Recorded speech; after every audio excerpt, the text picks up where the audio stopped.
All right, let's get right into it. This one's for you if you're a freelancer, a gig worker, maybe a consultant. Really, if you're anyone whose paycheck doesn't show up in a nice, neat, predictable way. I'm going to walk you through a system to take that financial roller coaster you're on and turn it into a smooth, stable ride that actually builds wealth. Does this look a little too familiar? I mean, one month you're absolutely crushing it, pulling in 8 grand. Then the next month, bam, you're scraping by with just over 1,000. This is that classic feast or famine cycle. And let me tell you, living this way creates this constant nagging stress. The secret isn't about making more money. It's about taming this wild ride. So how in the world do you escape this trap?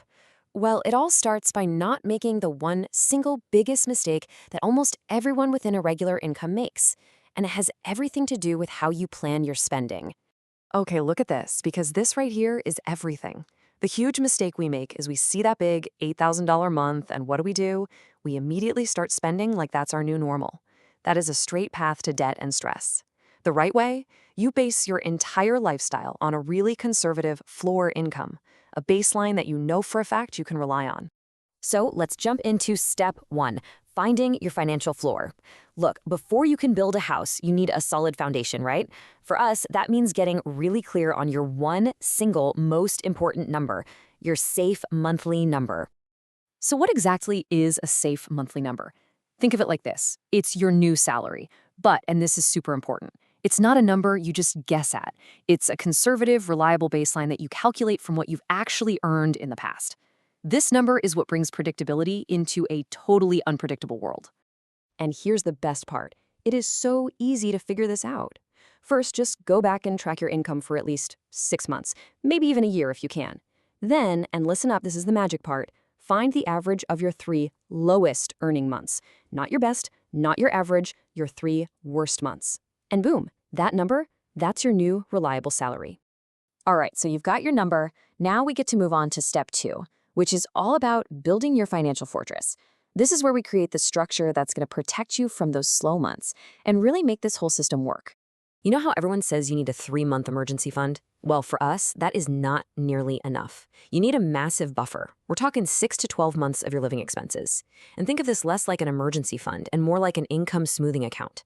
It's this big pool of cash that makes sure you can always pay yourself, even if a client pays late or a whole quarter is just dead. And this right here, this is the simple little trick that makes the whole system click.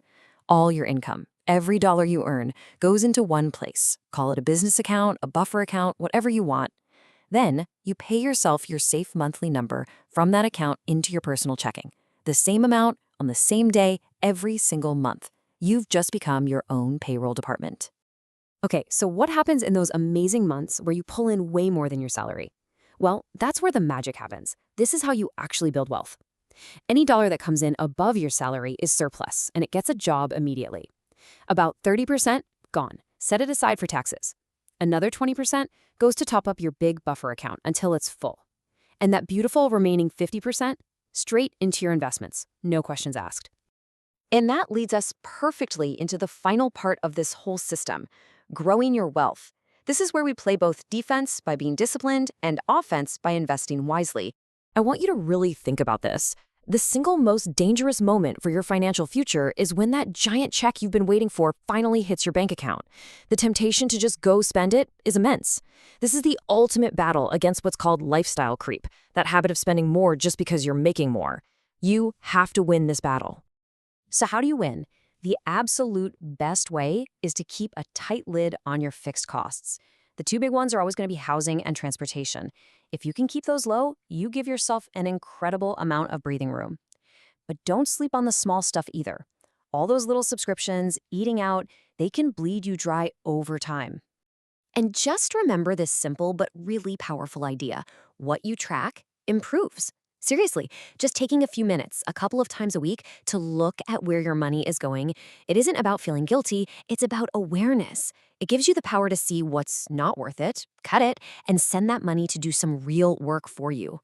All right, let's talk about the final step, putting that surplus cash to work. And here's the thing, as someone who's self-employed, you have some serious advantages. First things first. Whenever money comes in, take 25 to 35% and immediately, I mean immediately, move it to a separate account for taxes. Get it out of sight.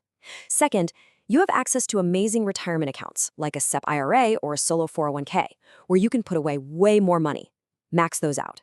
And finally, every single dollar left over, it goes into your investments. That's the path.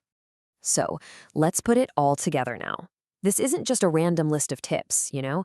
It's a complete 4-step system that works together like a flywheel. It might be a little tough to get started, but once it's spinning, it builds its own momentum. So here it is, the entire flywheel. Step 1, track your income and calculate that floor salary. Step 2, build that massive buffer and pay yourself like a regular employee. Step 3, be aggressive about avoiding lifestyle creep. Keep your costs low. And step 4, automate everything. Your taxes, your retirement, your investing. That's it. That's the whole system.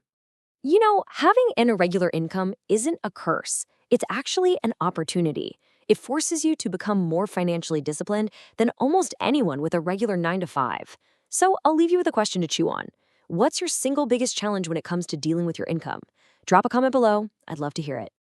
Thank you so much for watching. Please hit the like button and subscribe if you want to support the channel.